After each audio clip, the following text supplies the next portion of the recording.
Good afternoon, everyone. I offer my humble pranams at the lotus feet of Sutturu Guru Parampara for their blessings. I, Dr. Nagashri S., Associate Professor, Department of Chemistry, take the immense pleasure of welcoming Mr. Sriram K., CREDAI President, Builders Association President for today's afternoon session.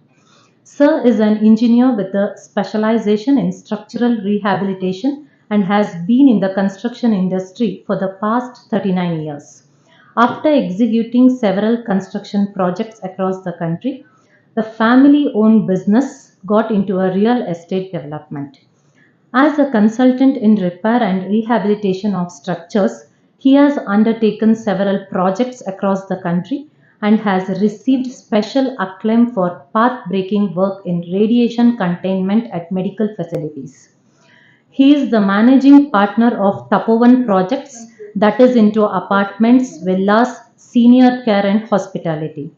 He is also a passionate horticulturist tending their family-owned farm called Caris Brook near Mysore Airport. He is a member of Builder Association of India (BAI) for 36 years and has served as a chairman of the Builders Association of India Mysore chapter. State Chairman BAI Karnataka, the founder president of the CREDAI, that is Confederation of Real Estate Developers Associations of India, Mysore chapter, founder secretary of CREDAI Karnataka, founder of IGBC Mysore, co-chairman of the International Federation of Asia and Western Pacific Contractors Associations, member of the National Jury at the Planning Commission of India for the prestigious Vishwakarma Awards, head of the infrastructure panel of CII, that is Confederation of Indian Industry, and managing trustee of the Mysore Builders Charitable Trust, national vice president of BAI, national joint secretary of CREDAI. He has served on several committees of the Bureau of Indian Standards and was part of the 9-member Indian delegation on eco-smart cities to China. He is a passionate teacher and has delivered several lectures across various fora. He was recently conferred with a distinguished fellowship by the Indian Green Building Council. I welcome you, sir. I now request Dr. Bindya S. to honor the guest.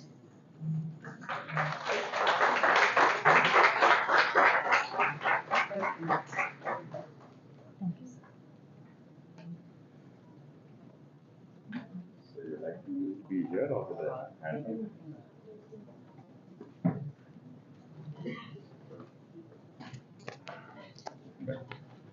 And I have this color for steaming purpose.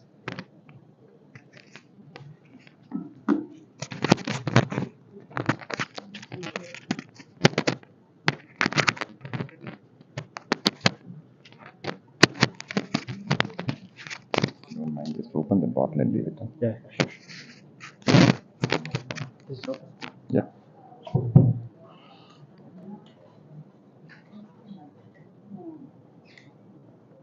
Close it back. Well, good afternoon. Had a very good lunch, is it? Doesn't seem to be too much of energy. Good afternoon. Great, great. That's much better. Pleasure to be here, and all of you here for the first day of your engineering college. Today is the second day. What's the first day? Today is the first day of your journey into the engineering fraternity, right? First and foremost, hearty congratulations to all of you. There's some problem.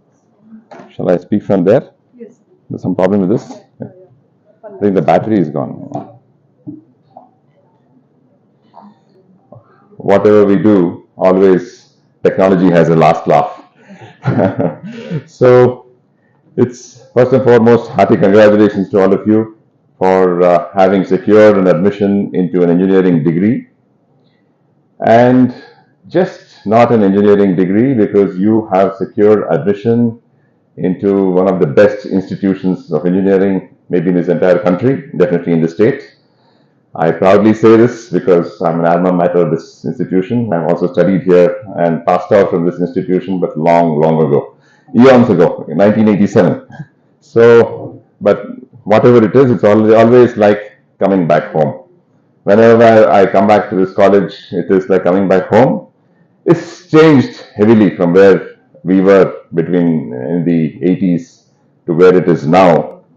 Now it is a huge, massive institution. Then we were just a few sheds and a few buildings right in the front.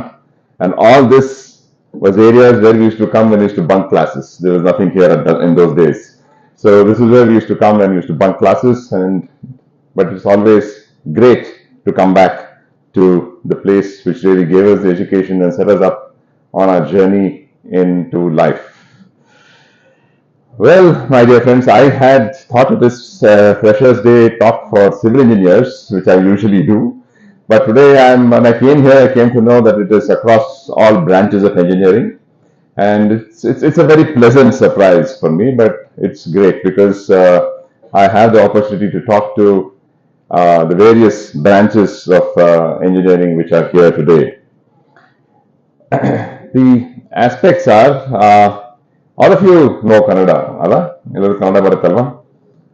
Okay okay because ನಾನು ಯಾತಕ್ಕೆ ಇದು ಮಾತು ಹೇಳ್ತಾ ಇದ್ದೀನಿ ಅಂದರೆ ಮಧ್ಯೆ ಸ್ವಲ್ಪ ಕನ್ನಡನೂ ಮಾತಾಡ್ತೀನಿ. ಬಹಳ ಹಿಂದೆ ಒಂದು ನಮ್ಮ ನಾರ್ತ್ ಕರ್ನಾಟಕದಲ್ಲಿ ಒಂದು ಇದೇ ಥರ ಒಂದು ಹೋಗಿ had given A talk, me and a colleague of mine, and after the talk we were sitting in the staff room because the staff had offered us a cup of tea, and we were sitting in a place where there were these Godrej almirahs ನೋಡಿದಿರಲ್ವಾ, ಆ ಗಾಡ್ರೇಜ್ ಅಲ್ಮೇರಾಗ ಹಿಂದೆ ಕೂತಿದ್ವಿ. We could easily hear what was happening on the other side. The other members of the staff were there, and one person came in and said, hey ಏನ ತಮ್ಮ ಹೆಂಗಿತ್ತು talk, ಹೆಂಗಿತ್ತು speech ಅಂತ. So this staff members who had attended my program said, super ಇತ್ತು ಮಾರೆ, ಒಳ್ಳೆ BBC CNN ನೋಡ್ದಂಗಿತ್ತು, ಮಾತ್ರ ಏನ್ ಇಂಗ್ಲಿಷ್ ಹೊಡೆದು ಇಟ್ಬಿಟ್ರು ಅಂತ. ಸರಿ, ಆದ್ರೆ ಏನ್ ಹೇಳಿದ್ರು? ಅದು ಏನ್ ಹೇಳಿದ್ರು ಮಾರ ನಮ್ಗಂತೂ ಗೊತ್ತಿಲ್ಲ, ಒಟ್ಟಲ್ಲಿ ಟಿವಿ ನೋಡ್ದಂಗಿತ್ತು ಮಾರ, ಇಂಗ್ಲಿಷ್ ಅಲ್ಲಿ ಬಾರ್ಸ್ ಇಟ್ಬಿಟ್ರು ಅಂತ. So basically why I'm saying this is, let me add parts of Kannada here, and so that it can come out dil se, I mean it come out right from the heart, because then I can connect with all of you better. I do not believe in PowerPoint presentations for such things. I just hope that I can leave powerful points with all of you instead of having a PowerPoint presentation. By the end of this presentation, if I can give you enough of powerful points which you can take away, then I think my presentation is a success. Well, my dear friends, first day at college, I think all of you must be really worried. 1.5 hour class I have to sit down. My God, I'm always used to sitting in a 40 or 50-minute class, but here I am made to sit in a 1.5 hour class on the very first day of college. Please don't worry, I will not bore you for such a long time, because even I am not trained to speak for 1.5 hours. So there's no way I can be speaking to you for 1.5 hours until and unless this becomes interactive, where all of you start asking me questions and I start answering. Then you can engage me for 1.5 hours, but don't worry, it will be much shorter. That's exactly why I appeal to give me your time, give me your full attention for a shorter period of time, so that we can get through whatever I'm speaking much easier. Well, one of the questions which I always would like to ask all of you is, how many of you got the branch which you desired to have? How many of you in this room got the branch which you desired to have? So I let the hands go up higher because I want to see. That's quite good. That's quite good. And I can say that this is a very good percentage, because you are nearing the 50% mark here. And that is fantastic, because this is something which I don't usually see. Most of the times it's hardly 15% of the hands going up saying that I got the branch which I deserved, which I wanted. And how many of you wanted this institution only? Good, good. That's also quite good. Both of them are very good. That is actually sending out a very good signal. This institution holds its place where it was, and it still will be and will continue to be there. And all of you, good by and large, congratulations, because you have got what you wanted. So this is one of the first battles won. Now my real challenge remains with the other 50% who have not got the branches which you deserved, which you desired to get. but you got into it. But by the end of my presentation, I would like to see to it that each and every one of you, 100%, feel that getting into engineering, first of all, was the right choice. And whatever branch you have got also is the right choice, because it has happened. There's no way you can move out of it. And all of you have taken your admissions and moved on. But I think now on, you should, from today onwards, you should start forgetting that fully. That I did not get what I desired. Forget about it. You got now what, if I wanted civil engineering, I got computer science. If I wanted computer science, I got something else. Okay, fine. You got it.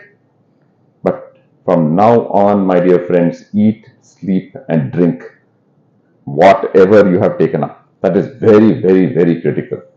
Because one thing, it is just not easy. Please understand, there's a very big, what we can say, misinformation out there saying that engineering is one of the easiest courses. Get admission, 8 semesters, just get through it. At the end of it, there are people standing with you with checks for about 15-20 lakhs a year, and straight away get into it. Life is absolutely easy. Go to America, go to Australia, go wherever, and just be bindas about it. That's exactly what most of you think it is. My dear friends, it's not that. Please understand, it's just not that. Because it is not a simple course if you want to get fully involved in it and you want to excel. All of you want to excel, right? It's just not you want to get in here and get out there. That's not, then why did you come to engineering? You won't have, isn't it? All of you want to excel, all of you want to do something which is really going to be earth-shaking tomorrow. Yes? You all want to be noticed, isn't it? Right from the morning, the minute we put on our dresses and whatever we do, what do we do? Why do we groom ourselves? Like whatever, in the morning. When we put on our dress, or the way we make our hair, especially women, the way you get up and do, why do you do that? Because you want to go out there and excel. You want to look good, isn't it? Yes or no? So this is a similar thing. When you have taken up this engineering, at the end of this course, you need to look good. And you need to be proud engineers at that point of time. And you are a very, very, very lucky generation, my dear friends. An extremely lucky generation. And why do I say this? I will now go on to explain why I feel that you are the lucky generation. In our times before us, there was absolutely very, very few avenues for employment in this country. There were only 4 core engineering avenues which were there earlier. This hallowed institution was the first institutions maybe in the entire country, maybe the first 10 institutions in the entire country which brought in computer science. Way back, I'm talking about 83, 84, this college had a mainframe computer. Mainframe computer in those days, I'm telling you. And though I was not from computer science engineering, I was from mechanical side, but I used to go and pester the one Dr. Hariharan was here. He was in charge of the entire computer lab. He is the person who set up the entire computer lab here. I used to go and pester him to give me a slot. Why? For me to learn computers. And in those days, they used to give you a slot at what? Between 8 o'clock and 9 o'clock in the night, I could go and use a terminal. All terminals were dummy terminals because they're all connected to a mainframe in those days. And there were no computers at home in those days. There were no laptops. There were no pads. We didn't have mobile phones. And at that point of time, we used to come here and sit down in an air-conditioned environment, because air conditioning itself was very rare. None of the theaters also were air-conditioned. We had no air-conditioned auditoriums in Mysore. But sitting inside an air-conditioned environment and working on a computer itself felt so nice about it. That is the age and zamana from where we have all come from. And there was absolutely nothing which we could do. And India on the map was there as geography. But outside India, nobody knew about us. I am telling you, the first time when I went out of India in the late 80s, everybody knew about Pakistan because Pakistan's GDP was much higher than India. Pakistan was a much more bigger economic power than India. People knew about Bangladesh, people knew about Sri Lanka, but people didn't know about India. But today, my dear friends, it fills us with so much of joy. The minute we walk out into any other country, the way Indians are treated today, you get into a taxi in Europe, you say, "Where are you from India?" They say Modi. We feel so nice about it. I'm not from any political party, but what I'm trying to say is feel so nice about it.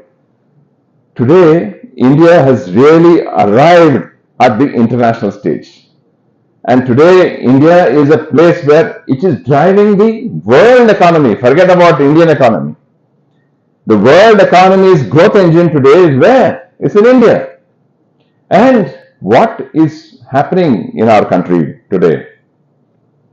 You name it, in any of the key indices which you can look at, we are up there among the first three in the world. You name the indices which you can take up. Let it be finance, let it be education, let it be health, let it be anything. We are really getting up there. We are really moving up there. We are now being highly noticed.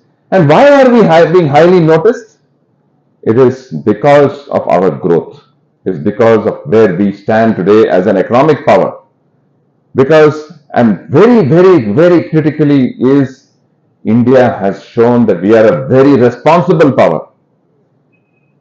When COVID happened, all of you know that what happened with the vaccinations, what happened with everything. The world was in turmoil. Everybody was looking inwards to see how I can save my countrymen. India was out there showing why we are called Vishwaguru. When we said we are going to vaccinate my population, and I'm also going to vaccinate the population of almost 50 other countries around the world. We showed the world that we are a responsible power.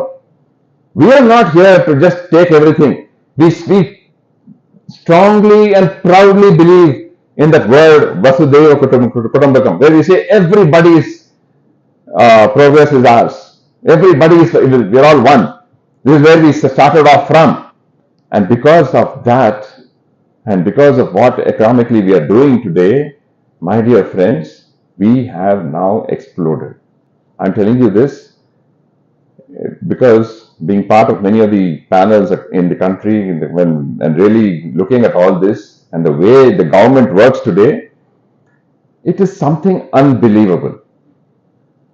I'm telling you because having been part of panels for the last 25 years, we were seeing the rot in the system. We were starting off from Mysore. In the morning, I used to get up at 3 o'clock, drive up to Bangalore, take a first flight, go to Delhi, and the secretaries used to come for the 10 o'clock meeting by 11:30. And what were they doing? They were discussing about the game of golf they had played just before that, and hardly any of our development agenda. Then there was a lunch break.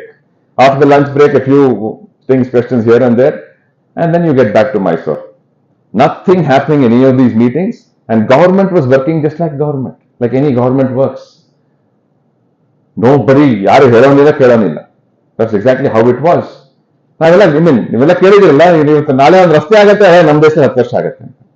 But today, in a few years, you're seeing the expressway done, Mysore, Bangalore. Today, you're seeing everything happening that fast, isn't it? Now, G20, Bharat might be saw that whole thing happening in 2 years. You're seeing things have really become that fast. And how has this happened? I am telling you, 2014-15 onwards, all our meetings in Delhi start at 9 a.m. No more I can fly out in the morning. I have to fly out to Delhi in the previous day because 9 a.m. the meeting starts. By 11:30 the meeting is finished. By the time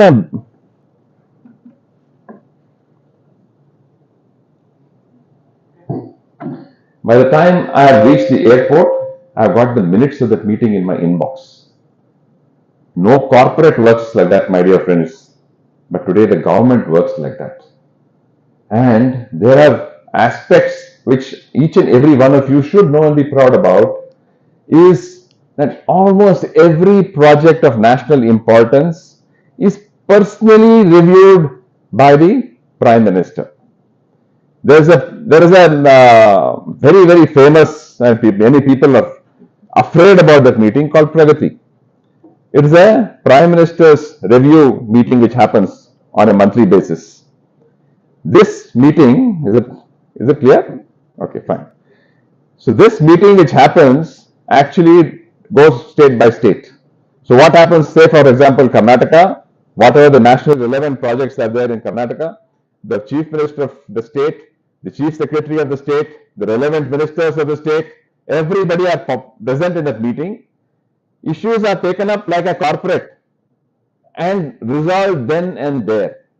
That's exactly why today you are seeing that each and every project which is taken up by our country moves at this pace, moves so fast. Today we are talking about Gati Shakti, what we are the various aspects which we are looking at.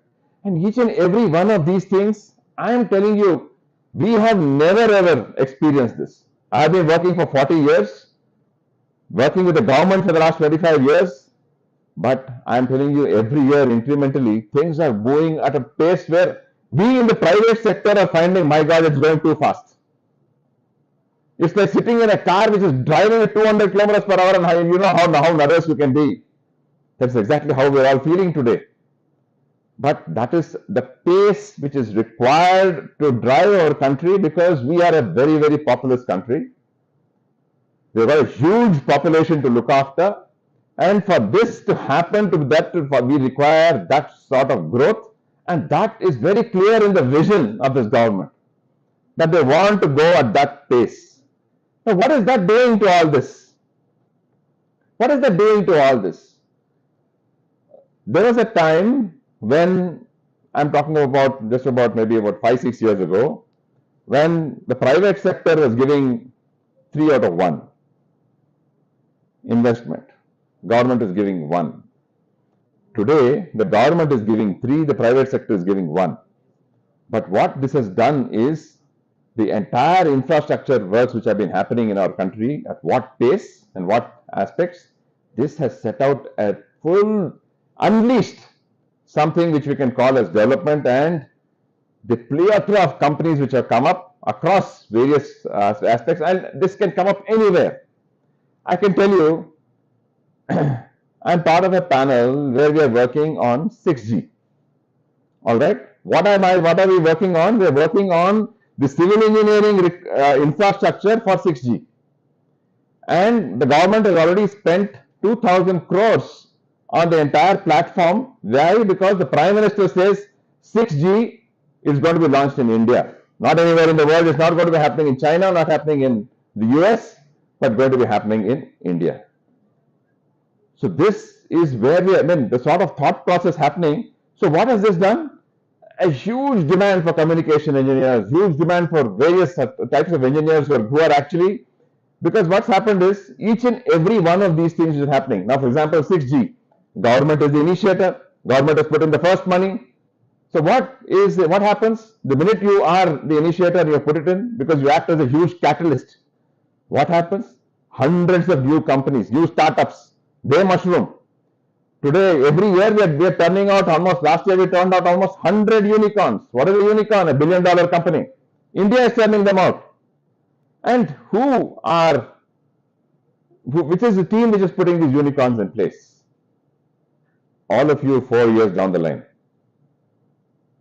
Guys like all of you, 4 years down the line, the youngsters like you who are putting these unicorns in place. So what's happening is, no more should be really looking at the end of my course, I'm kelsa sikkatto ilvo. Kelsa sikkata. Bari kelsa sikka idelle, I mean, if you're in that mentality, please don't do engineering now. Not in today's world. Tomorrow, each and every one of you should be aiming to become an entrepreneur. And that's possible. Today's world and today's startup agenda, what is there in the entire world, the way things are moving, you ask 80% of the startups which have come up in India and become unicorns, $1 billion companies. $1 billion company is not simple. It's not a simple thing, huh? $1 billion, it's huge. It's massive. So, I mean, and 80% of them come from families which have got no business background. They never had a rupee in their pocket the day they finished their engineering, but they've gone up and built these mega moths. And you think only some computer science engineers are part of this? No. There are health-based unicorns in our country. There are civil engineering-based unicorns in our country. There, each and every line is there. The chemical engineering-based unicorns in our country. There are agri startups which have become unicorns in our country. So if you have not got what you wanted, your branch you have wanted, wherever you are, from there you can go on to become a unicorn, my dear friends. You can go out and build a unicorn. But for that, you need to be 360 degrees. What is 360 degrees? One part is, of course, your education. You've all taken the right decision, come to the right institution. But the next part of it is in your hands, my dear friends. It's in nobody's hands. This is something which I always tell all my students across. You've got a beautiful device sitting in your pockets or the women in your purses called a mobile phone, right? And all of you have a smartphone, I think, here. Do any of you have a dumb phone? Does anyone sitting here have a non-smartphone? All of you have a smartphone, right? And all of you have approximately 2 GB of data every day in your plans? Yes or no? You consume? You have that in your plan, you consume it also, definitely, right? Yes or no? In that, how much of data do you consume to teach yourself? To teach yourself. Most of you consume the entire data to entertain yourself. Yes or no? There's nothing wrong. Please be frank about it. All of you consume the data to entertain yourself? Yes or no? Now that needs to change, my dear friends. I'm not asking for much. Just 25% of that data, please, 0.5 GB, kindly use to start educating yourself in whatever you are doing. If you have taken up a mechanical engineering, start finding out what's happening in mechanical engineering around the world. What are the various tools which are there? Today, I, at almost 40 years in the industry, even today, I am fascinated about artificial intelligence, quantum computing, blockchain. Each and every one of these things I am really researching. I am using so many artificial intelligence apps and trying it out. And today I am finding that I've got so many more things to learn. So this is something which you need to do.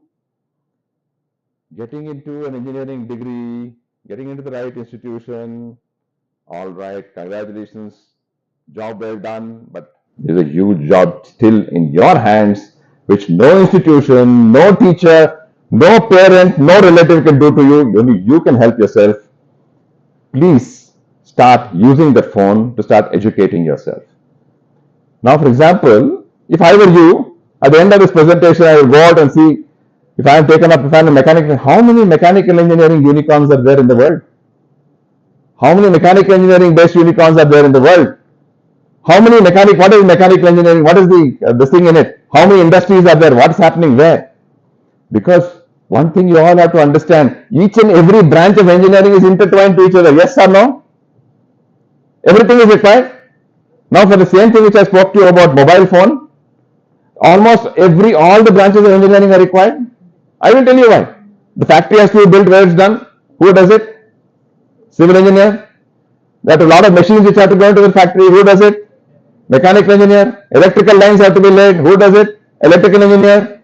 What are the electronics which go into it? Electronics engineer. The programming, the computer engineer. All the PC boards and other things which go into that. The various chemistry involved in making and etching on that. Chemical engineer. The 1,000 things there. Each and every part of whatever development which is happening. Today, highway which is happening, it's not only civil engineering. Today, gone are those days. Today, gone are the days when as a civil engineer, I can sit in isolation. No, I cannot. Today, things have changed so much.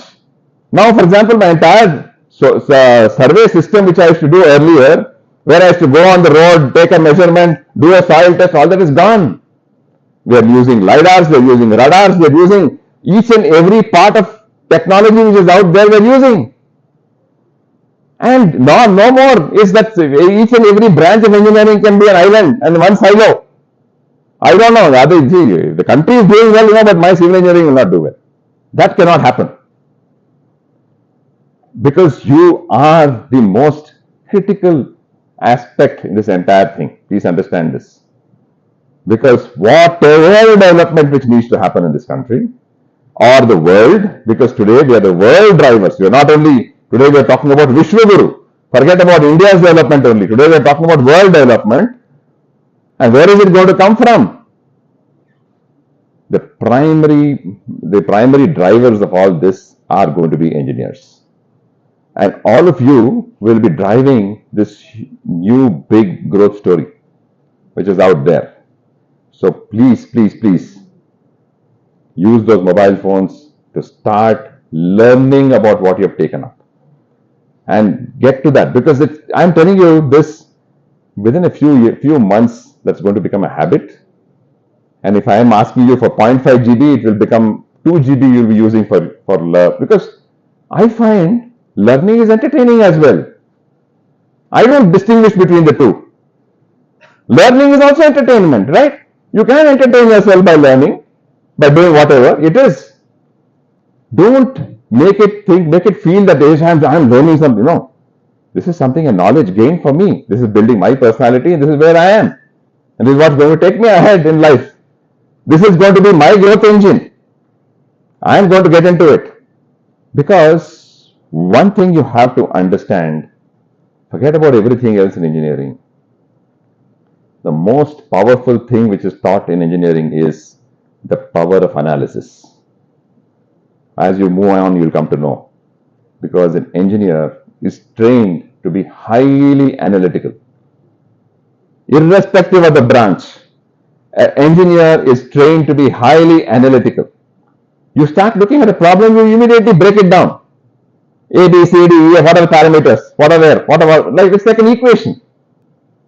All of you have gone through PUC, right? ಏನಪ್ಪ ಮಾಡಿಬಿಡುವ P U C ಮುಗಿಸೋದ ನಂಗೆ ಇಲ್ಲಿಗೆ ನಿಮ್ಗೊಂದು problem ಕೊಡ್ತಾರೆ, ಏನಾಗ್ತೀರಿ? First you see the parameters, right? Then you see what is the equation you're going to apply to the problem. Yes or no? I require something, yes or no, to come. You look at the parameters, right? And all these things. This is something which you will do in a much larger scale through your engineering. You will be powered by analytics. That is exactly what an engineer is all about. One of the main things in an engineer is that you will have the power of analysis with you. This is an invaluable power, my dear friends, I can tell you that. By education, I'm not a civil engineer, but I've gone on to make a name in the last 3.5 or 4 decades as a civil engineer. Why? Because I applied myself to it and went ahead further in that.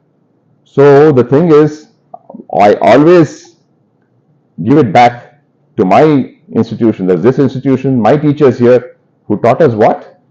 That wonderful power of analysis. Because whatever may be the problem, if you are analytical, you have answers to the whole thing. You are in a much better situation to come out with a solution. Exactly why whatever happens, they say our engineers will look at it. Have you heard this? Whatever, anything which happens, a plane stalls. Yesterday, the Canadian Prime Minister's plane in Delhi had a malfunction. They said the engineers are looking at it. Chandrayaan landed. Chandrayaan did this. Our engineers are looking at it. Our engineers and our scientists are looking at it. Whatever it is, you please understand, wherever you are as engineers, you will be very, very, very critical in the entire cog or call development. You are going to be the most vital driving cog in that whole thing of development. That's exactly where all of you have reached to. But I'll just come out with a few more aspects here. Very, very critical for all of you, especially as engineers, is to inculcate some discipline in whatever you're doing. This, I know, is a very, very, very difficult word in today's world. Because even I have children and grandchildren, and I know how difficult this generation is to discipline. Because all of you would not like to get into a stereotype. You would like to resist it. Nothing wrong. I've got no problems in any of those things. This is your generation. Generation to generation, things change. You all have the freedom to express yourself, of your opinion. All that is fantastic, fine. But somewhere you need to draw the line. Because you need to understand that without the required discipline, you will not get to where you have to get to. Why I say this? Very importantly, in India, we are basically a highly indisciplined country. We are basically a very highly indisciplined country. We won't hesitate to throw a piece of rubbish out of our glass, out of our window. We won't hesitate in our country. Or whatever we do, we would like to break the queue, we'd like to do anything. Basically, by and large, we are a highly indisciplined country. In spite of it, we have grown. You look at all the other countries which are now grown. For example, China, you take China. It's a highly disciplined country. Very, very highly disciplined country. If there are 200 students in the class, they don't even have to take I've done lectures there also. They don't even have to take an attendance like what your teacher was taking just now. 200 students are there. All the 200 are geotagged. Each and every student is geotagged. All right. There's a central server driven by artificial intelligence which knows where you are. If you're not in that area, your house is already informed that this student is not there.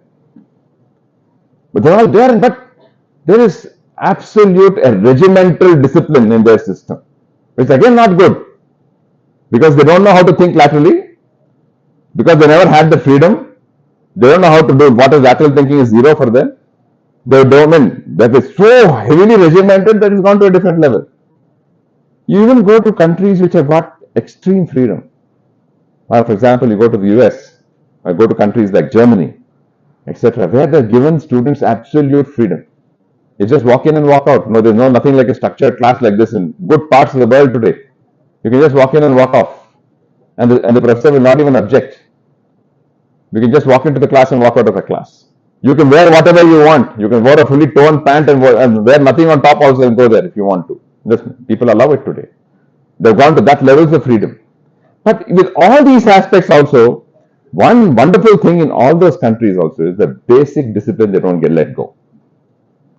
Whatever the basic disciplines are, whatever they basically need to be doing, they take it up and they finish it off perfectly.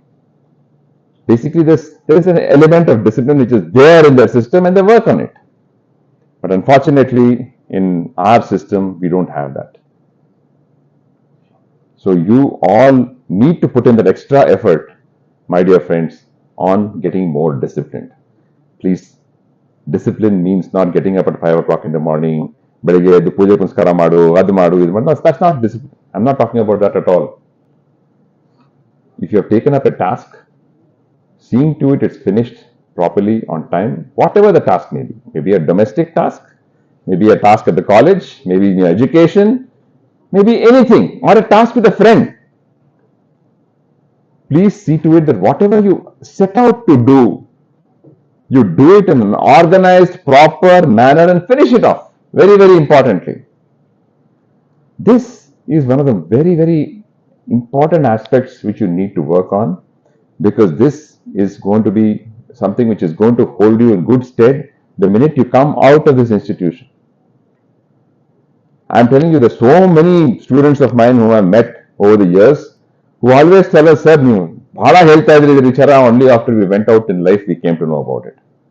Tomorrow, if you're going on to a job and if you're not there at 9 o'clock and at 9:15 they close down the whole thing and you still want to be indisciplined, you'll get thrown out of the job. What you all have to understand, there is a syndrome in our country. If you're thrown out of your first job, you may have a campus placement, and you get thrown out of a campus placement job, 70% of the students never get a job again. So please be very, very careful, because your first steps later, 4 years down the line, but the work for that has to start today. It cannot happen from the last final year. No, it cannot happen that way. It has to start from now, where you're going to set up schedules for yourself, do things yourself, see to it, and you'll feel good about it. I'm telling you, honestly. You just write it out saying that, Dan, ಶನಿವಾರ ಕೂತ್ಕೊಂಡು ಕೆಲಸ ಮುಗಿಸಿ 80% ಮುಗಿಸಿ ಅಂದರೆ you feel good about it because that really gives you a lot of confidence. Who have you promised to? Yourself, right? Nobody else. But when you start doing things which you promised to yourself, you tell me, you do it and then tell me. Ask me if you can't, you feel a great sense of satisfaction and confidence. And why confidence? I'll tell you again. I have been part of many interview panels from big corporates. I'm sorry if I'm making all of you sleep. I see a few of you trying to go off to sleep, but in spite of it, I think change your position and tune on. So, but the aspects are, what happens is, I've been on these panels and have been interviewing young engineers coming out from colleges, and I see that one of the biggest problem engineers, especially from our side, old Mysore area, have is communication skills. Extremely poor body language and communication skills. These are critical aspects, my dear friends. Please work on it from day one. Today is your day one. But what I would request all of you to do is audit yourself. What you're good at, what you're not very good at. You will not be good at everything. No, human beings are human beings. God has made us that way. But let us start working on our weaknesses right from today. Because what happens is, communication, my dear friends, is your front office.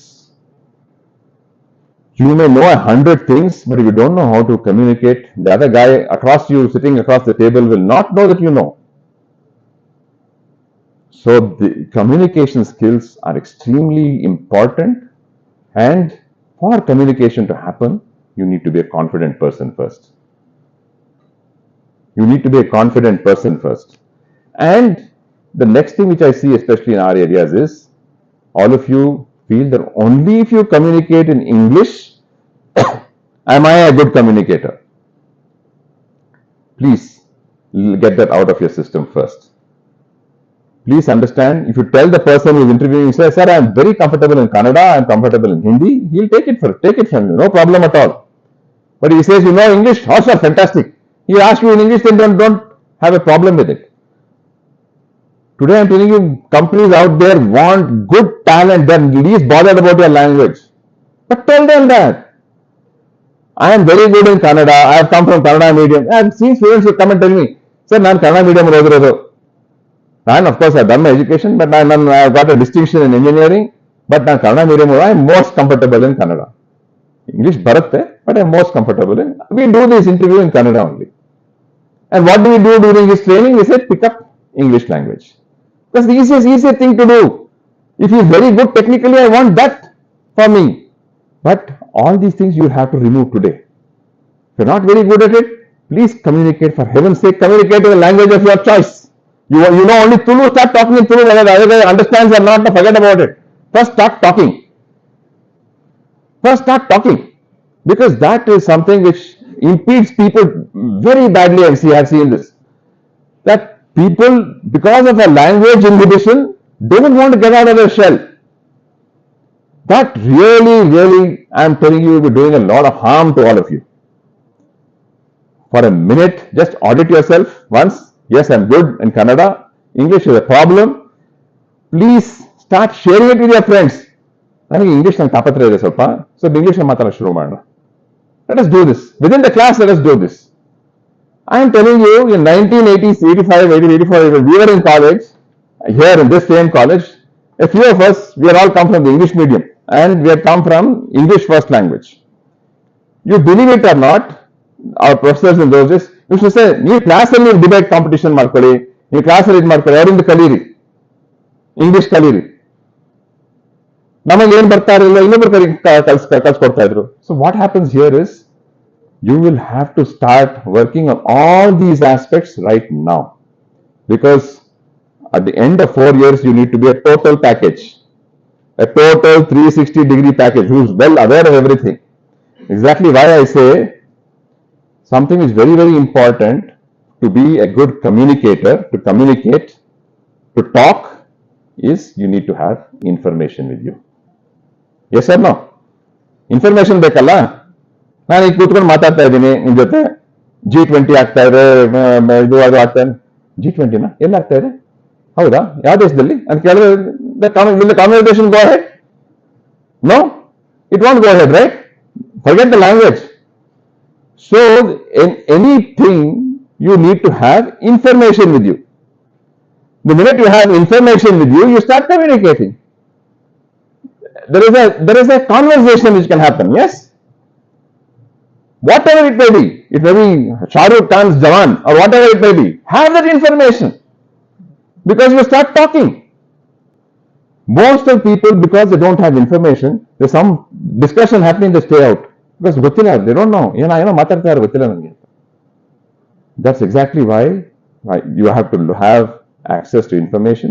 Exactly why I'm telling you again, going back to your phones, the GBs of data, please start taking in information all around. Very, very important. You should know what's happening around the world. You need to know India's economy.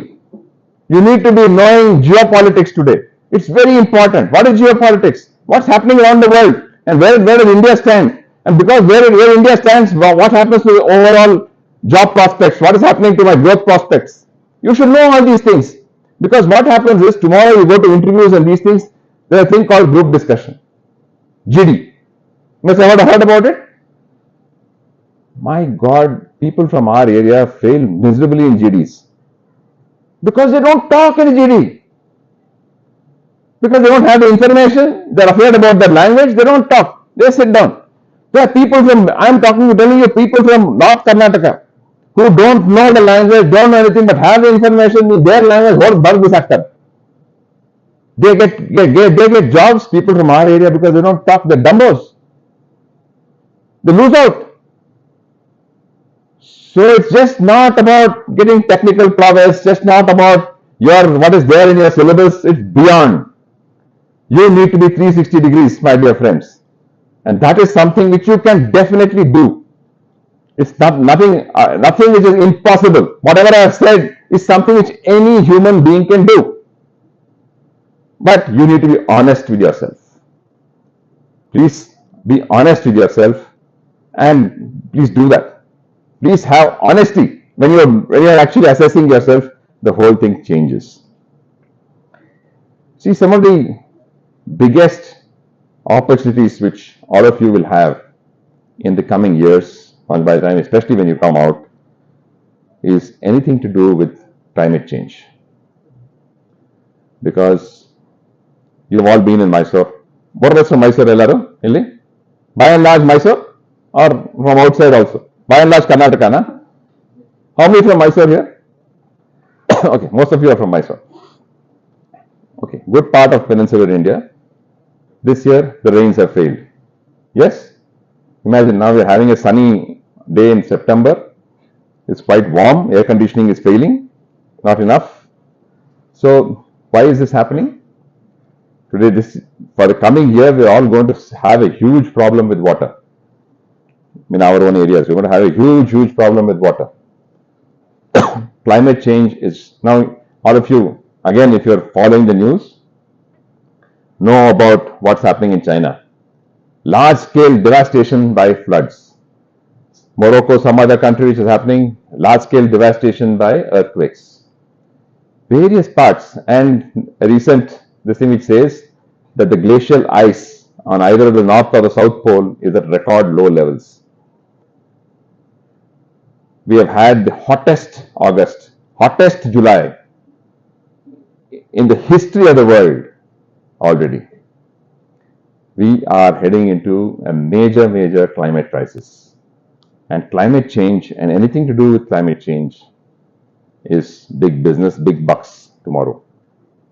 And each and every faculty of engineering is involved in this. It's just not one or two. It's not civil engineering, it's not environmental engineering. Each and every branch of engineering is a very key stakeholder when it comes to issues regarding climate change. And this is critical. This is something which has got the biggest opportunity. I say this the next decade, you're going to see the maximum number of unicorns who are going to be coming out across the world who will be working on issues related to climate change. So it's a huge opportunity out there. Start spending time again on those mobile phones or your tabs or your computers or wherever, and start studying about what this climate change is. Fascinating. I can tell you it's fascinating. And each and every one of you can actually see to it that your skills or whatever you're going to be learning can be plugged in saving our planet, in giving the next generation a better place to live in. Very important. And at the same time, huge business opportunity for all of us, a huge career opportunity for all of you. So don't forever, for heaven's sake, think climate change and me, I'm not concerned with it. Be the branch of engineering, all of you have to be plugging on to this issue of climate change. It's very critical, because without that, nothing else is going to happen. That's going to be very important, that you all need to be plugging in to this aspect. Now, lastly, what's happening is that today's world is extremely competitive, very competitive, and nobody does anybody any favors anymore. You are all there fending for yourself. You are going to be writing your own growth stories. That's very critical.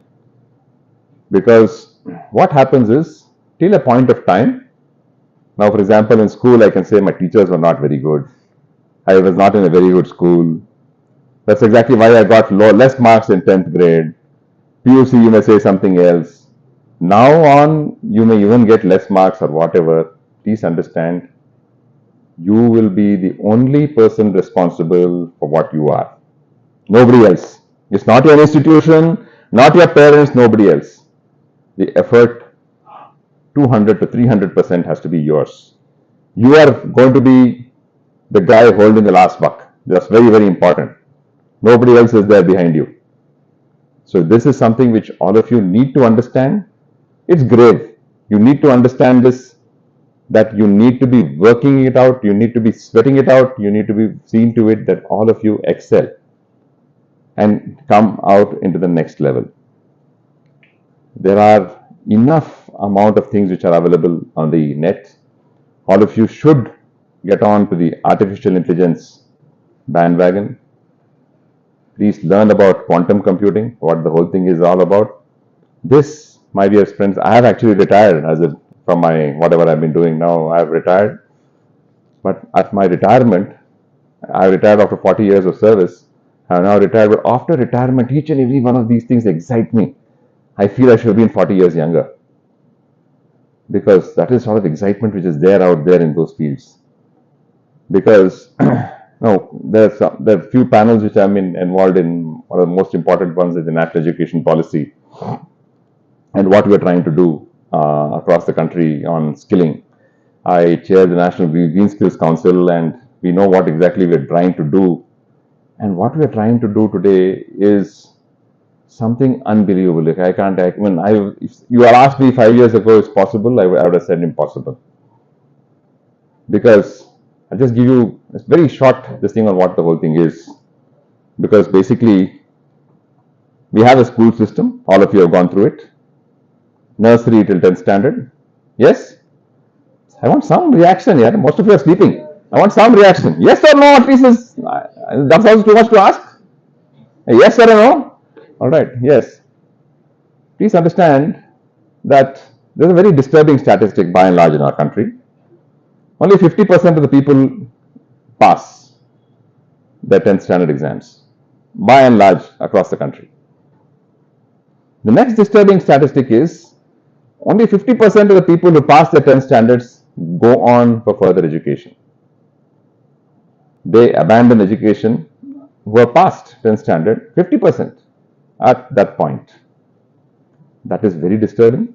So what it is that at 10th standard, you only have a 10th standard degree without anything else. So the whole aspect started off more than about 12 years ago, where we started studying this whole aspect.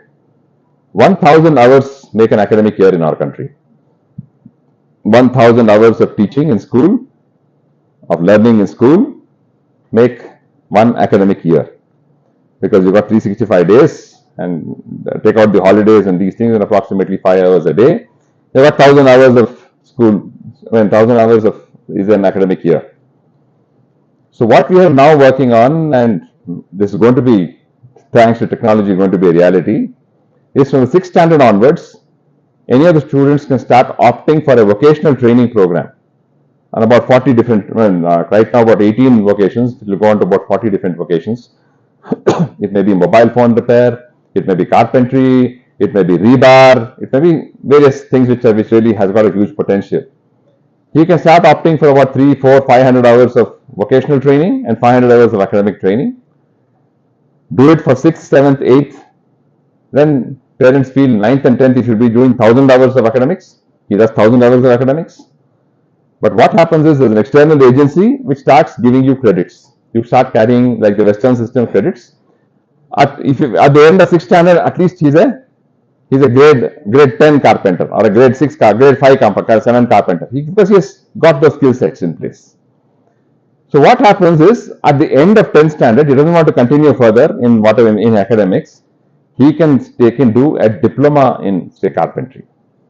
No, he wants to do an integrated course. He can do a bachelor's degree in carpentry. He can do a master's degree in carpentry, because we are a status conscious society. ಎಲ್ಲರಿಗೂ ಅವರವ್ರ ಮಕ್ಕಳು graduate ಆಗಬೇಕು ಅಲ್ವಾ, diploma ಆಗಬಾರ್ದು, graduate ಆಗಬೇಕು ಅಂತ ಎಲ್ರಿಗೂ ಆಸೆ ಇರುತ್ತೆ. So this is something which is now coming out, and this is something we are finding it impossible to do in our country, because we've got so many different languages. On the languages we have got so many different dialects. How are we going to produce content? How are we going to start giving all these people across the country, how are we going to give them practical training? But today technology has come to our rescue. Be it quantum computing, be it simulation, be it artificial intelligence, most importantly 5G networks. You know what 5G networks has done? Has taken each and every village, good part of the country today has got more than 50 Mbps of speed. So for me to take technology across into the whole thing is something great. You all have seen how wonderfully UPI works. All of you have Google Pay or whatever pay on your phones, right? And how beautifully it works. Today each and every vegetable vendor on the street takes it. This is exactly what technology has done to us. And we as a country are the leaders in this. Why are we that? Because of wonderful, young, good brains like all of you, after your education, who have come out and done whatever has to be done. That's exactly why we are there. So there's a huge thing happening, and today there's one thing which you have to understand. India is always a pyramid, like this. The poor people at the bottom, or the needy at the bottom, and the very few rich on top. Today it's expanding. We are no more a triangle. The top is expanding.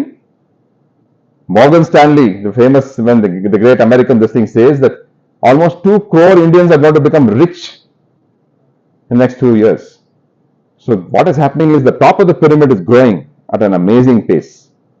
So what happens when that sort of growth happens? The spending increases. Spending increases means more manufacturing, more infrastructure. All these happening means more jobs, more opportunities for whom? For whom? Engineers. So this is something where our country is actually coming to, and all of you have taken the right decision to take up engineering. And most important, another thing is coming to this wonderful hallowed institution, and it's my wish and my prayer that all of you go on to become great engineers who are going to script the great new Indian story. Thank you. You've been a wonderful audience. Thank you.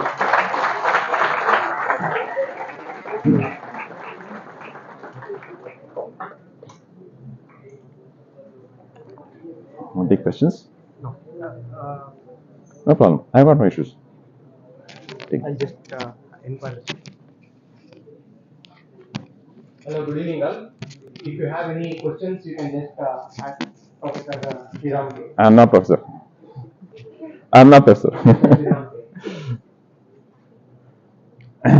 Professor is a title which comes with lots and lots of efforts, and I have not put in any such efforts. Professor is a great, great title. I'd always love to get one, but I've not done any work towards that. Any questions? Okay, great. Thank you.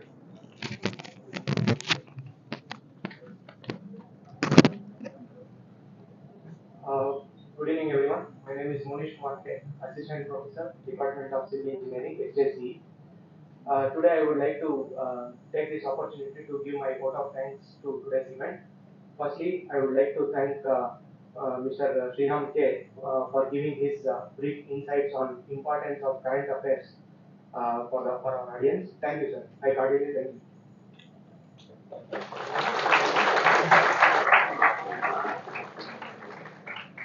And I would like to thank our coordinators for having arranged this event successfully. Thank you. And finally, I would like to thank our audience, today's audience, for being so patient. Thank you all. Thank you, one and all.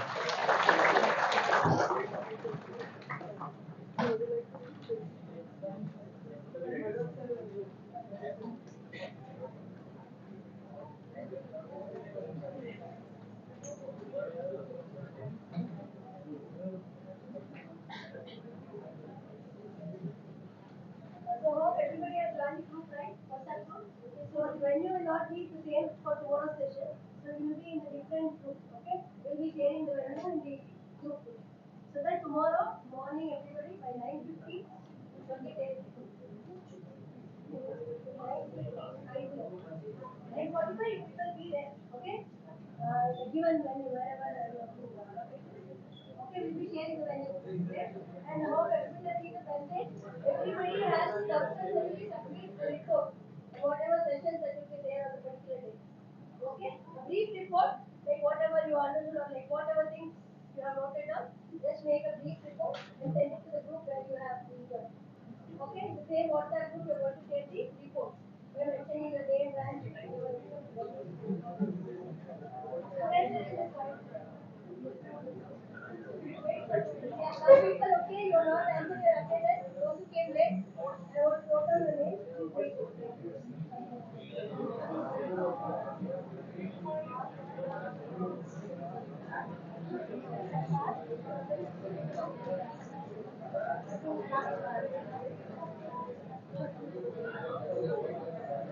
Okay, this is tomorrow's venue is CMS Seminar Hall. That is the next building.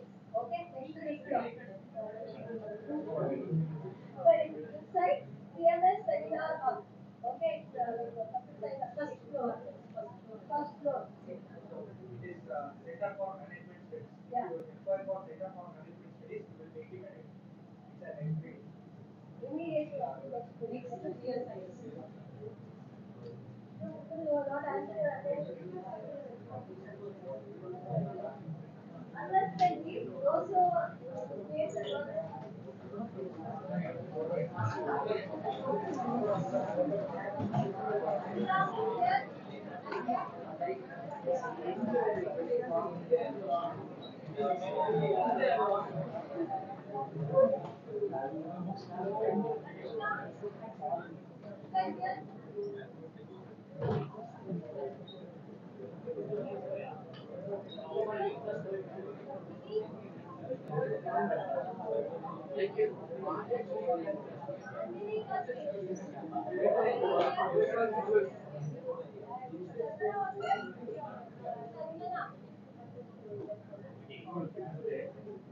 Bharat TV,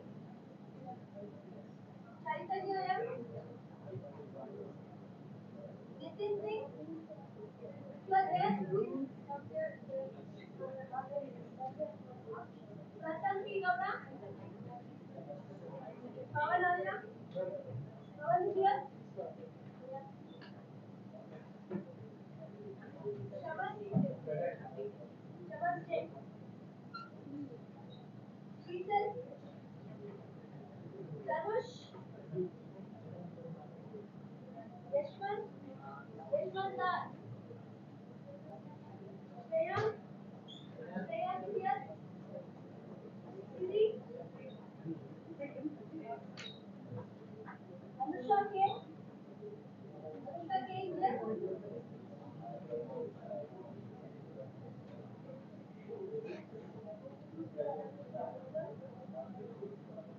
Anthony, Anthony is here. Yes, yes. William. Nazreen Muslim. Mohammed Fawzan. Okshapurna.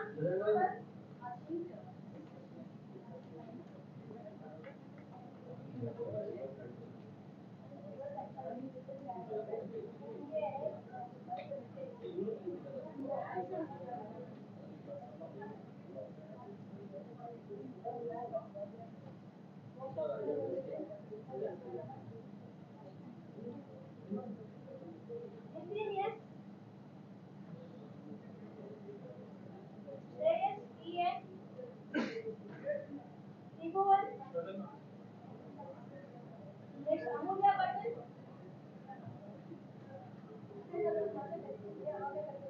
Shrikant. Hemant Kumar JD. Hemant Kumar R. Sir Hemant R. Nitin. Jai Megha. Megha K. Karthik Imran. Isha. Manju.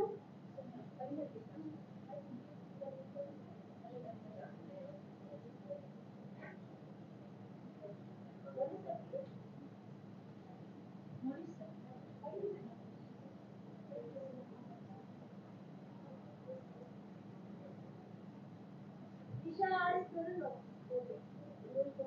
Manju. Manju AK. Next, Mohammed Akil Ali. Navya K. Sorry, Navya Y. Vishal. Pawanji. Pooja. Next, Kabla. Jaswant.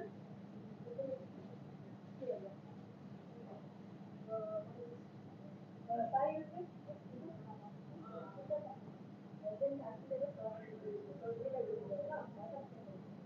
Rakshit Prasad. Ramchandra Hegwar. Shambhavi S.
ನಾನು assign ನಾನು ಮಾಡಿಲ್ಲ, ಸುಮ್ಮನೆ dot ಇಟ್ಟಿದ್ದೀನಿ. ಹೇಗೆ ಮಧ್ಯೆ ಮಧ್ಯೆ ಬರ್ತಿದ್ರಲ್ಲ ಅಂತ. ಆಯ್ತು, ಇರ್ತೀರಿ ಡಾಟ್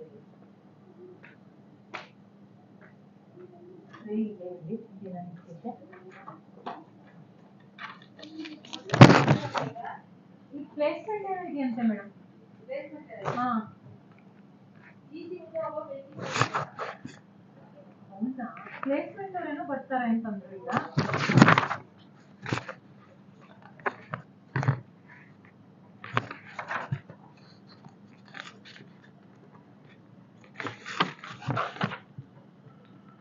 ಸುಮಾರು ಜನ ರಿಜಿಸ್ಟರ್ ಮಾಡ್ತಾರೆ, ಅದೇ ಫಸ್ಟ್ ಡೇ ಅಂತ ಬಂದಿಲ್ಲ.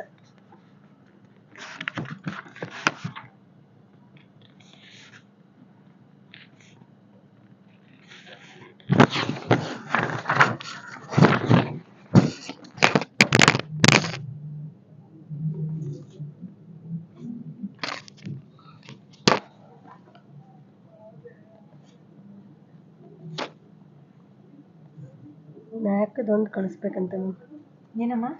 ನ್ಯಾಕದ ಒಂದು ಹೋಗಿ ಮಾಡಿ ಮೀಟಿಂಗ್ ಅಲ್ಲ ಈ ಅಂತ ಹೇಳಿದ್ವಿ.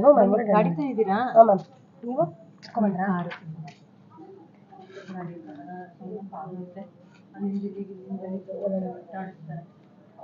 ಥಿಂಗ್ಸ್ ತಂದಲ್ವಾ?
ಎಲ್ಲಿಂದ ಕನೆಕ್ಟೆಡ್ ಇದಾ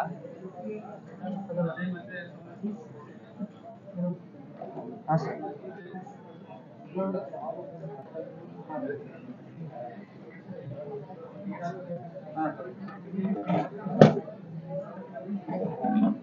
ಕಂಪ್ನಿಯವ್ರು ಬರ್ಬೇಕು ಅನ್ಕೊಂತಾರಂತ ಮರ ಜಲ್ದಿ ತೆಗೀರಿ ಇಲ್ಲಿ ಇದಾ ಅಲ್ಲ ಮತ್ತೆ ಯಾವುದು ಕೆಂಗಣ್ಣ ಚಲೋ ಯಾರನ್ನ ಇದ್ರು ಅವ್ರಿಗೆ ತೆಗಿಯಕ್ಕೆ ಮಾಡ್ತೀನಿ ಇದೇ ತಾನೇ ಕೇಬಲ್ ಅದೇ ಹೇಳ್ತೀನಿ ನಾನು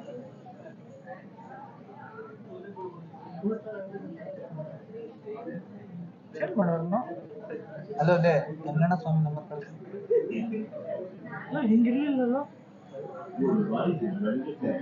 ವೆಂಕಿ ಹಿಂಗಿರ್ಲಿಲ್ಲ ಕಣ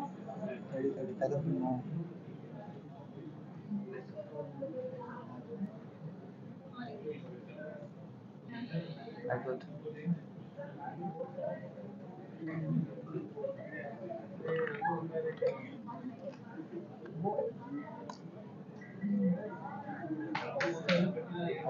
ಇನ್ನ ಎಷ್ಟು ಬರ್ತಾರೆ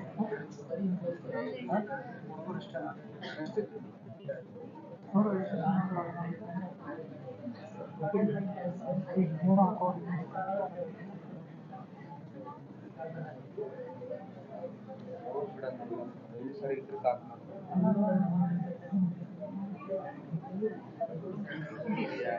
ಇನ್ಸ್ಟ್ರಕ್ಷನ್ಸ್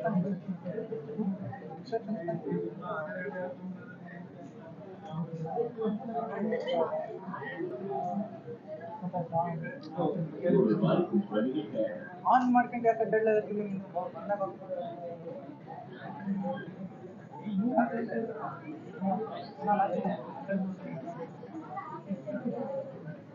ಆರ್ಟಿಷನ್ ಅಲ್ಲ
Okay, good evening, guys.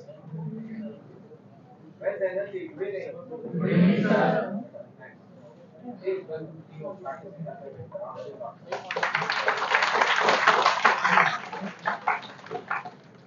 So the in the organization, this thing is for the first time. Lot of pressure on you. So based on your performance, they'll come next year. Right? So we will have better process today and tomorrow. Make the best use of their time. They will talk about the company, the products, how your careers will be shaped inside their organization. So good luck. So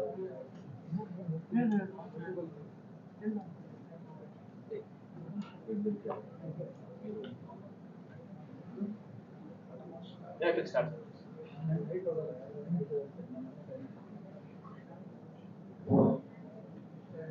Am I audible? Not much. I don't need mic, right? Okay.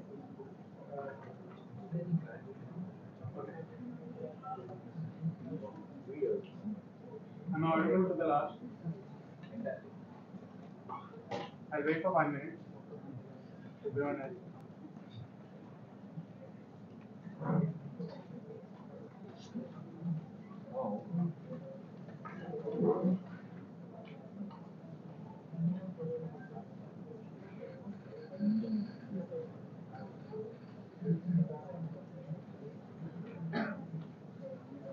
So we start off.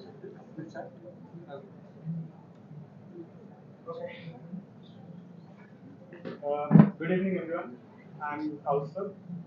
I've come here to represent our company, Solus. It's actually Cartesian Consulting, and we have our product called Solus. Uh, I'm just 23 years old. I've come just like you guys to the back for this place. We'll start just a minute. Okay. So, let me first introduce our company, then I'll move on for the next thing. Our company Solus is an AI that enables hyper-personalized customer intelligence at scale, which means we give hyper-personalized recommendations to all our clients, the customer base of our clients. Like we have many different clients. Let me just go to our website so that you will get a clear picture.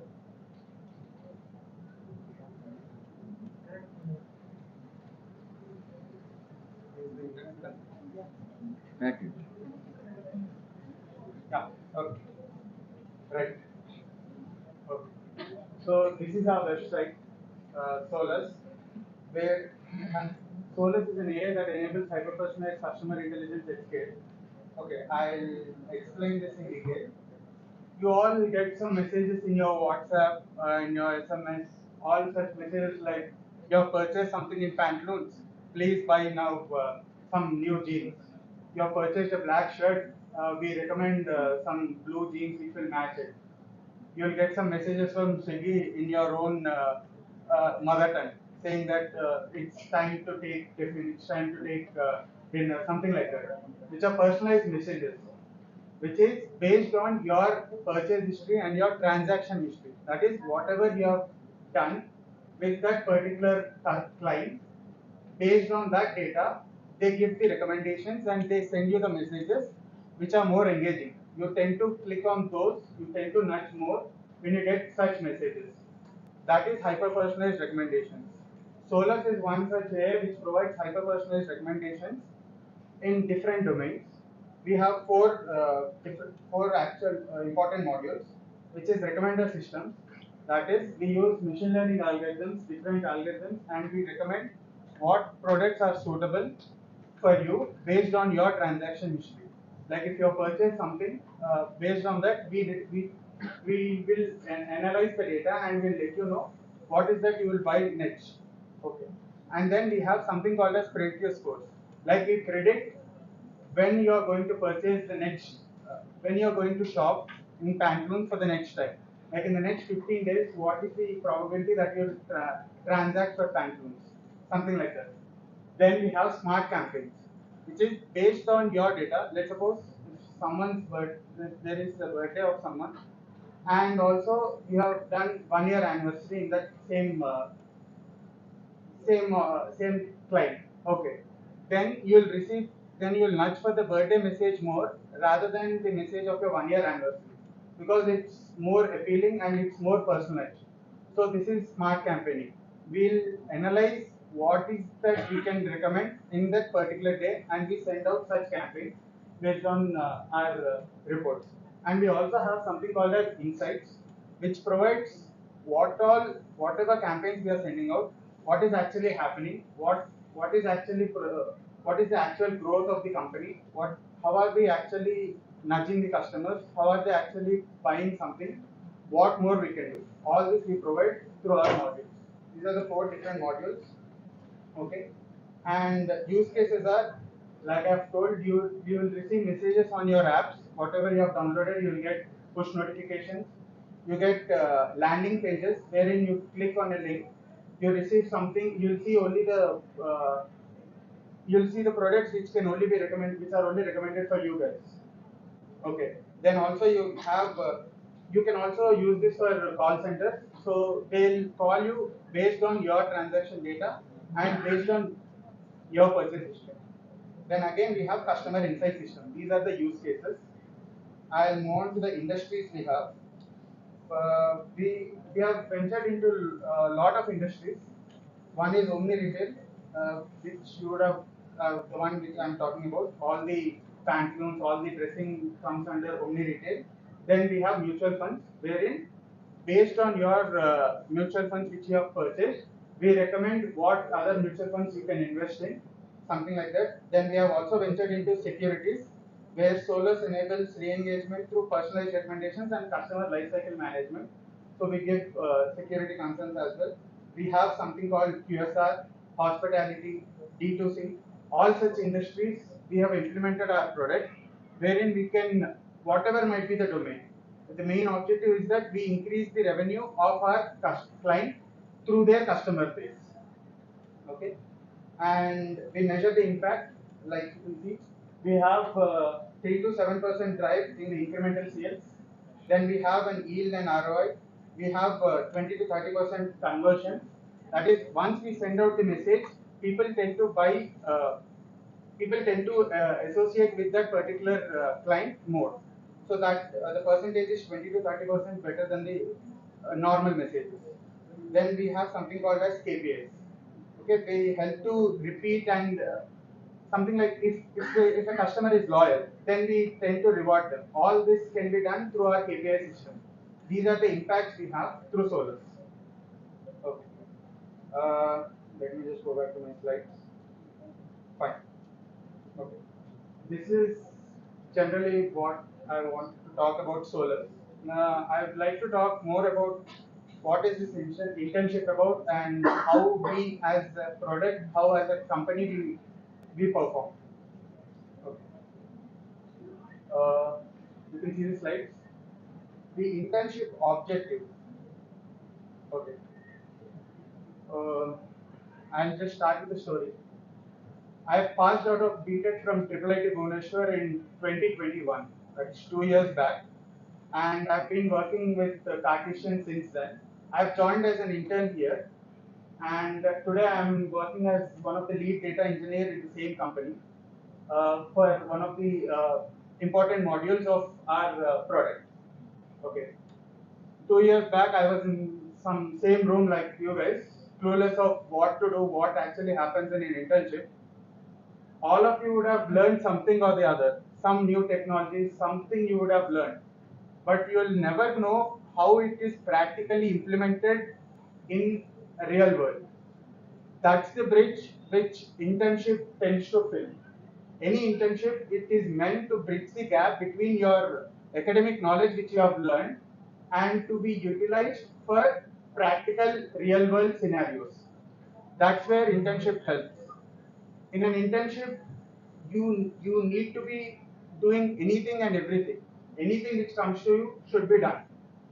I was fortunate enough that I've got an internship here where I've worked with all the people, all the uh, leadership team of our company, and I've gained so much knowledge. And I'll also go to the second point. First, I'll just reiterate whatever I've told. The beginning of an individual's career is marked by an internship which plays a crucial role in bridging the gap between academic knowledge and practical application in the professional world. That's the main purpose of an internship.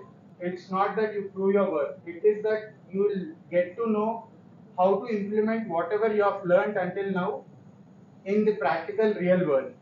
That's the main objective of an internship. Okay, fine.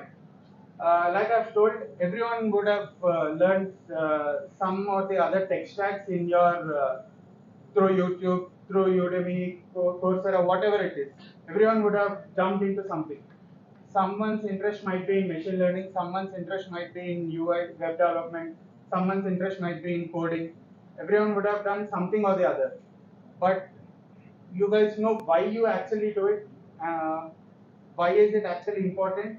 That knowledge you'll never get until and unless you join a company and you'll experience what's actually happening through an internship. And also, whatever tech stack you have learned it on your own. No one from our company came and told you that you have to learn this, you have to do this, you have to learn it this way. All the tech stacks can be learned by your own. Everything and anything, whatever you want to learn, can be learned on your own. There is no dependency on any other person to learn the tech stacks. Then what is the objective of an internship? What is that you will gain from an internship? The main objective of an internship is to gain how to approach a problem. See, you know what to use, what tools to use to address a problem. That is known, but you will never know how to approach a problem. How to approach a problem is only understood, and you can see that when you work with experienced people, when you get a chance to interact with great minds who have already worked those problems and how they approach such problems. You have the tools to do address the problem. You have the tools to solve it. Any MNCs or any company you take, the main problem is that your role is defined. That is, you are asked to do a task, which nowadays can be done by ChatGPT as well. It's not that you need to know how to do a task. You need to know how they actually arrived at the solution for that problem. If there is a problem statement, we need to know how actually we have to approach it so that we arrive at a solution and use our technical skills to solve it.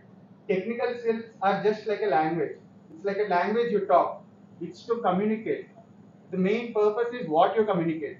That is something you have to learn, and that you get that only when you interact with great minds and you get that opportunity to interact with such people, wherein you will know how they are approaching a problem. I'll just go to the next slide. See, this is our actual leadership team. I'm very fortunate that I've worked with each and every one of them. In the last 2 years, I've worked with each and every one of them. Like you can see, Sandeep Mittal, he is a founder, managing director. Shikhala, she is the co-founder. Ravindra, he is sitting here, he is the head of product engineering. And then there is Natsamamurthy, he is the VP.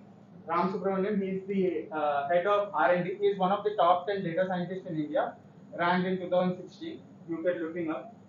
And she's Deepa Ghosh. She's the VP for sales. Entire Asia and Pacific region is being handled by her. And then Pearl is our HR. So, what is that I have gained through the internship? That's the main intention that I am talking here instead of someone from the HR team or someone from the product team. Because I have come through an internship, I would like to share my experience. I would like to share what I have gained through an internship working for Solus.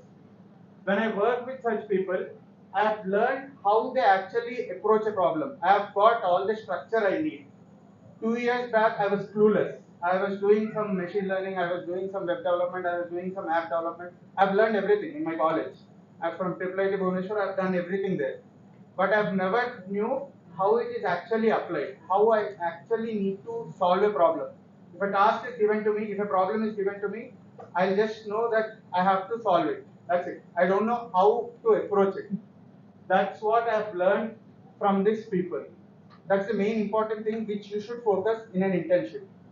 That is something we provide. There is nothing like working under someone in our company.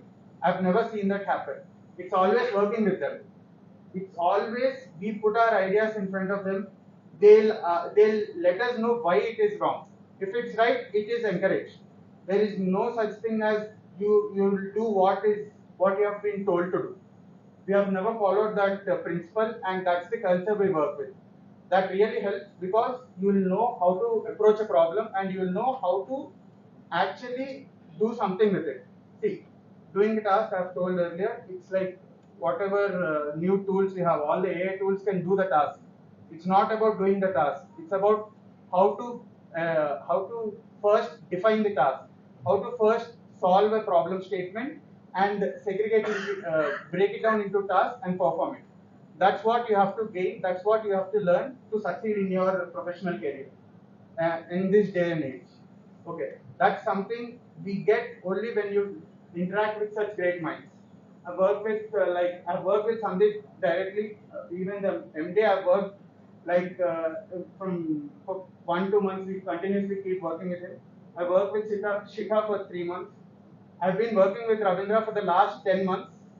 I tend to argue with him, but yeah, every time we argue, he first gives us a platform. He gives me a platform wherein if I can tell whatever I feel. I can opinionate whatever I have about a product. That's a great sign for a leader because that's when your ideas will come out. That's when you'll learn. That's when you'll fail and you'll learn what is actually going on, why it is wrong, why my approach is right, why my approach is wrong. How your opinion is valued is very very important. That is something which you'll only get in a startup wherein your opportunity is wherein you are recognized. Your whatever it is, if it's negative or positive, everything gets recognized in a startup organization because it's a small company. But yeah, the approach and the mindset of the people makes our company a good place for your internship. Okay, I'll just move on. So this is the Solos family. The next thing is our product team. So basically, once some of you might join our company as an intern, hopefully. Once you join, you will be working with Ravindra and Shikha, which heads all such modules. There are different modules in it. I'll just go through the different modules so that you'll get a picture of what can be expected, what all you get to learn. Right. First, I'll start with something called onboarding. Now, whatever I've talked earlier, I've told that we deploy Solus in all the clients we have, so that we give them all the recommendations they need. We send out the smart campaigns. We give the insights. We do all the predictive scores. That is, we need to first deploy our product from end to end. We need to take the data, analyze it, do all such things. All this comes under onboarding. If you have joined as an onboarding team, then you will get to work on the data of a client. You will get to know the domain knowledge. You will have numerous clients from different domains. You will get a lot of domain knowledge. The past 2 years, I myself have worked in lot of domains. I've worked for Pizza Hut India. I worked for Burger King Netherlands. Worked for Burger King Russia. I've worked for I've worked for Apple. I've worked for. It's different. It's like all the domains are different. I got to know all such domains. I've worked with clothing brands like Veramoda, Only, and all. It's like any domain, you will get the domain knowledge as well while you're working for an onboarding team, where the domain knowledge will help you further once you once you get into the domain and once you are interested in that domain. That is all about onboarding. And within onboarding, the tech skills which you will learn are mainly SQL and ETL pipeline building.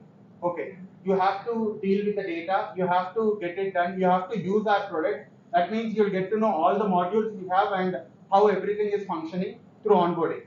I myself have come from onboarding. I first worked as a product support engineer, wherein I've learned everything about the product, which really helps me right now while I'm in a product development team. Okay, that is about onboarding. Then we have something called Solus microservices, which is the micro. We have something called, everyone would have heard about microservices. So we have our own microservices, which is being led by Blesson. He is here, and he has done his BTech from IIT Ropar. He's been working with Solus for the last since 4 years. Okay. Then there is Solus Campaign Engine, which is the heart of Solus, which I am right now heading. I am working as a lead for Solus Campaign Engine, wherein we actually send out the campaigns. Whatever I've talked about the campaigns and all, it's being done through Solus campaign engines. The main technologies we use for Solus campaign engines are SQL stored procedures. Okay, and right now we are venturing into MongoDB, Go, different programming languages. We are trying to see how those kind of work. And within Solus microservices, you will get to use Java, mostly Java and Python. Okay. And then we have Solus reporting, which is the reporting part of Solus, wherein we analyze the data. We have sent out the campaigns. We also need to be able to analyze them. We need to be able to tell them what is actually happening, how is the company performing, how is their client base, customer base performing. That is being headed by Sukesh. He is the lead. He is here. Sukesh is the lead for Solus reporting. He has been with us since last 1 year. Okay. And the main technologies which are being used on the Solus reporting are, again, we used SQL stored procedure, but also we have something we have interacted with prompt UI, we have interacted with chat GPT, we have integrated our systems with chat GPT, so that we will even benefit from such AI systems as well. Okay. And then we have something called Solus adapters. Now, all the messages which are being sent out, they are done through APIs of all the messaging partners, for which we need something called as an adapter. Okay. These adapters, again, if you get into Solus adapters, you will be working with mainly on Django, Python, Spring Boot, these kind of technologies. Then we have Solus UI. Solus UI is being headed by Ananya. She's not here, but she is the lead, and two other persons, Girish and Muskan. Okay. So the UI, everything we have developed is need to be represented, need to be configure, need to be given to the client so that they can configure, they can see what is happening, they can know what is actually going on. This comes under web development. Right now we have done it through JavaScript, and we are trying to move to React.js. So if you get into Solus UI team, you will be working for web development. So these are the different modules and different tech stack which you will get to experience if you get into one of these teams. See, these are the teams which are being headed by Ravindra and Shikha. Ravindra will be the main technical lead. You will be working directly with Ravindra. Like I said, you can argue with him. You can express your ideas. He'll always give first importance to your idea. The first question every time I get from Ravindra is that, what is your thought on it? I never ever saw Ravindra telling me, this is the idea, you follow it. Never. In the last 10 months I've worked with him, I've never seen that happen. It's always what's my thought first. Based on my thought, the process is being built. I feel I feel motivated to work. If that's the culture I have, then I'll be motivated to give new ideas. Then I'll be motivated to learn something new. Then I'll be motivated to develop something new for the company. That that is what you'll get to if you work with such people. Okay. This is our project team, and these are the different tech stacks. Let's move on. Okay. This is team alignment. What are we actually looking from you guys? Everyone would have seen this movie Pursuit of Happiness. If not, please watch it. It's really good. There is one dialogue in it. Ravindra always keeps telling me that he wants people who actually finds answers. So I am a movie buff. I found this dialogue very relevant. See, in this film, there is a dialogue which says, I'm a type of person. If you ask me a question and I don't know the answer, I'm going to tell you that I don't know the answer. Okay, that means we need to be honest. That's the first and foremost thing which you need to have. It's some big misconception that in corporate world everything is fake. Everything you do only through marketing. Everything you do with life. It never works out. It Believe me, it never works out. You don't just pass away with your marketing skills. That never works out. Okay. The first thing you see in that is you need honesty. But the second thing you need is simply being honest is not enough. If you are honest, it's fine. You can go do something else. It's not that you only be honest. It's also that you need to know how to find the answer, and you find it. It's very very important that you put your efforts to find the answer. If you don't know, it's fine. You are taking time, it's fine. But you need to have the motivation to find the answer. That's the kind of people we are looking for. And this actually represents what we are actually looking for. It's not that I want you guys to be actors and all. I just want the dialogue to be registered. Yeah, this is the team alignment. Then I'll move on to the next slide. Yeah, I've gone through your website. I've seen some three missions what your college provides. Like what is the mission they have for your students? I don't know if you guys have gone through it. Even I wouldn't have gone through my website, college website. But yeah, it says that SJC mission is to create empowered individuals with sense of identity. That means once you pass out of BTech, the ideally you'll have a sense of identity. You'll have an identity that based on which you would like to nurture that identity. We provide that platform to you. We provide a platform wherein you can nurture your identity through this opportunity, wherein your opinion matters. You actually are a valued member to our organization. It's a small organization. I know that you'll not have all the like all the crazy things you would have seen in movies for IT industry. No, you'll not have all those. Believe me. The first day when I went to the office, I thought I'm going to some big office. I'm seeing this. I'm doing that. I'm doing this. I'll see everything. It was very different from my expectations. But yeah, the work is really good. The main focus of your internship should be to gain experience, to actually learn how to approach a problem. That is the most important thing which you need to learn from an internship. And like I said, it will also provide you an opportunity to develop in whatever field you are interested in. This is the phase where you have not actually known what actually works for you. I'm sure everyone will be confused. Everyone has some different expectations. They feel that I'm more fit, I'm more capable of doing web development. I'm more capable of doing machine learning. This is not for me. This is not for me. You get to know that when you actually get into the field, you do the work, then decide what actually happens. That means you shouldn't be confined. You shouldn't be restricted to a role. If you are restricted to a role, you'll never know what actually happens to in the other end. You'll never know what actually other technology is capable of doing. How it might interest you. How your skills. How you are suitable for that particular task. That can't be known unless and until you get into that.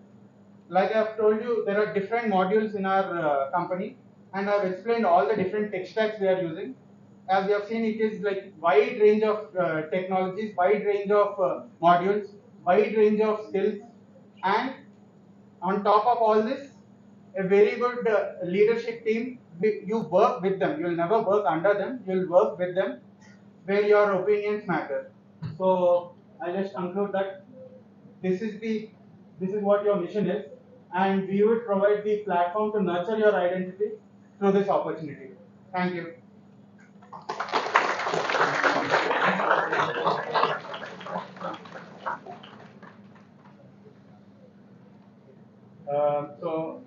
We'll be conducting the test now. I'll just simply go through the rules of the sorry. I'll just go through the instructions of our exam. It's a written exam. I'll just give you the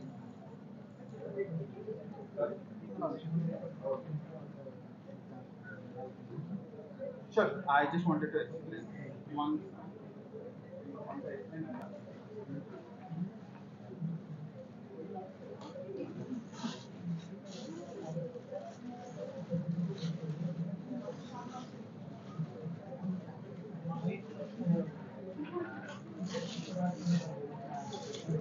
Okay.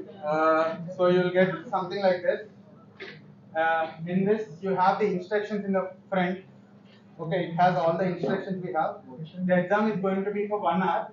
It consists of 3 sections: aptitude, coding, and SQL.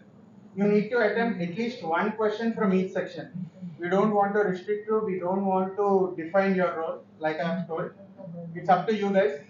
We'll judge you based on whatever is your capability.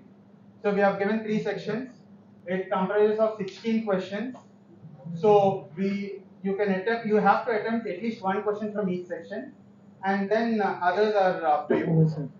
Then you have to attempt the coding questions in any programming language of your wish, unless and until if you are pseudo, even if you give a pseudocode, it's fine. It should compile. That's required. Okay. And you'll be provided a blank sheet to write this coding questions. Please mention your names and all, so that we'll know that you have written the answers. Okay. Aptitude and everything you can answer within the sheet. Okay. The coding questions you can answer in the blank sheet provided. Right. And the time limit for the exam is 1 hour. In 5 minutes. Everyone is fine with this? Fine. If you have any questions regarding the company and if you want to know anything more, please, I'm open for questions. How much number?